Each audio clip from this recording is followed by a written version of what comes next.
Chapter 1. My Territory. Ananya's Point of View. Power doesn't announce itself with noise or chaos. It arrives quietly, dressed in black, smelling expensive, and leaves people trembling long after it's gone. The silence in my office is deliberate, heavy enough to feel almost physical, pressing down on the men standing before my desk like a weight they can neither lift nor escape. Floor-to-ceiling windows stretch behind me, framing Mumbai in all its golden excess. From 40 floors above the ground, everything looks smaller, more obedient, reduced to something that can be owned, controlled, reshaped at will. And in many ways, it is. They stand in a rigid line across from me, 12 men who once believed their experience, their titles, and their years inside Varma Group made them untouchable. Senior engineers, project directors, men who spoke confidently in boardrooms before they realized whose territory they had stepped into. They were wrong. I sit back in my chair slowly, allowing the tension to stretch, to coil tighter with every passing second.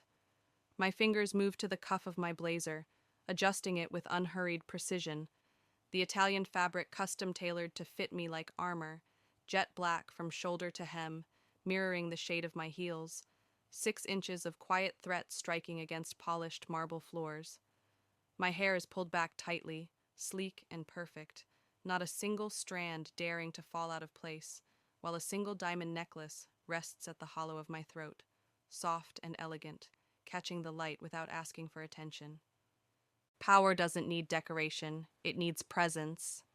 My perfume lingers in the air, velvety vanilla soaked in bitterness, obscenely expensive, threaded with black coffee, smoke, and a dangerous sweetness that invites before it destroys.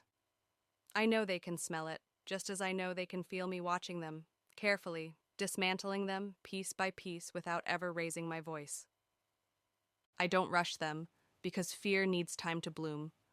When I finally speak, my tone is calm, stripped of unnecessary emotion, the kind of voice that doesn't ask to be heard because it expects obedience. Who approved the final proposal? There is no anger in my words, no sharp edge to give them something to push against. Only control.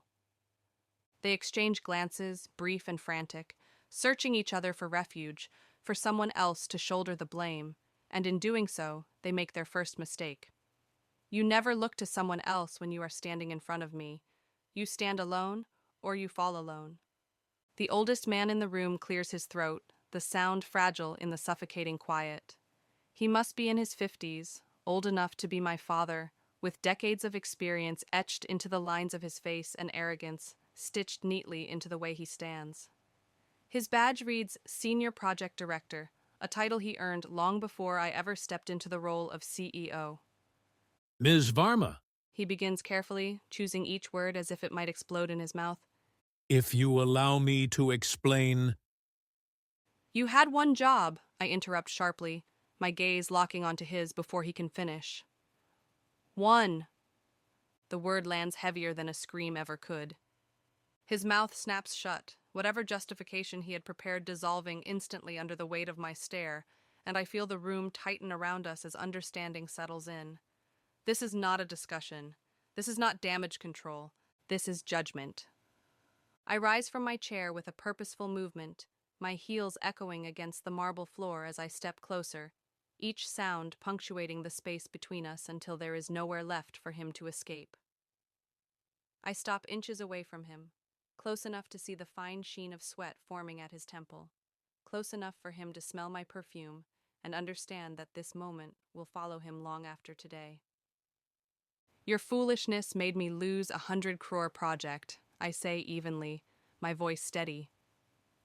I look at them with pure disgust. Do you have any idea how many people would kill to sit where you stand? His jaw tightens, his eyes burning with humiliation, but he doesn't answer. He knows he can't. Words won't save him from me now. I don't raise my voice when my hand moves. Slap. My slap is sharp, clean, and final. The sound cracks through the room like a gunshot, echoing off glass and steel until it settles into stunned silence. No one dares to breathe. No one dares to react. I don't care how old you are, I say coldly, meeting his shattered gaze without flinching. Age doesn't earn respect, competence does. And for me, you work like shit. I turn away from him as if he no longer exists, as if he has already been erased from this world, and return to my desk without another glance. Fire them, I say. My assistant Annika shakes beside the door, uncertainty flickering across her face. All of them, ma'am? I look at her slowly, my expression daring her to question me again. I will rebuild, I say, pouring myself a cup of black coffee, the liquid dark and hot as it fills the porcelain. No sugar, no softness. With better minds, better discipline. I don't care if I bleed money today. Varma Group doesn't collapse. I take a slow sip, letting the bitterness settle. It adapts. I turn back toward the men, already done with them, already planning their replacements. I will earn it back, I continue calmly.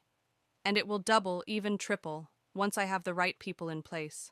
I only need the best workers for my company, not incompetent idiots who cost me time, money, and reputation. Annika hesitates once more.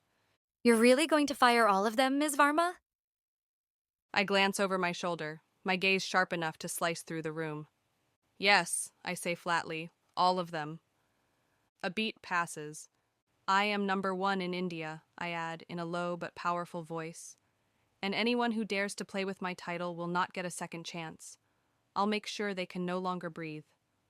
I pause, letting the words settle. Now, I finish, my tone final. Just get out. They don't argue. They don't plead. They leave without another word, humiliation lingering behind them like a trail of smoke, the door closing softly but definitively. Silence returns. I stand alone, staring out at the city, my reflection watching me from the glass, sharp jaw, unblinking eyes, control carved into every line of my posture. People think fear is loud and dramatic, but they are wrong. Fear is taught quietly, and power is remembered forever. Varma Group wasn't built on kindness. My father made sure I understood that early, drilling it into me long before I inherited his empire. Respect fades, loyalty cracks, only power endures. And I didn't claw my way to the top of India's corporate world to let amateurs touch my crown.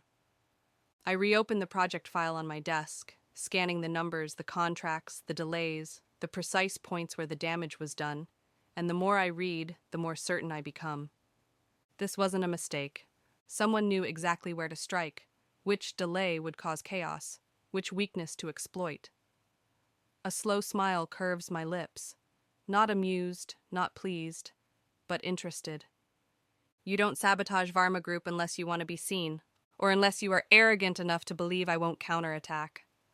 I close the file and straighten my blazer, already planning my next move. Whoever you are, you've just stepped into my territory. And I don't destroy simply. I take my time. I dismantle people piece by piece, until the only thing they have left is the memory of the moment. They thought they could challenge me. To be continued. Author's note. Hi, sweethearts. So here's the first chapter of The Silent Obsession. This is just the beginning of TSO. I really hope you enjoyed meeting our female main character and got a taste of the power, darkness, and ambition that drive this story. Things will unfold slowly, chapter by chapter, with tension, obsession, and chaos building where you least expect it. Do let me know your thoughts in the comments. I read everything, and it truly means the world to me. And please take some time to vote. I'd really appreciate it. And of course, thank you so much for reading and giving my book a chance. It's everything to me, especially since this is my first story in the Silent series.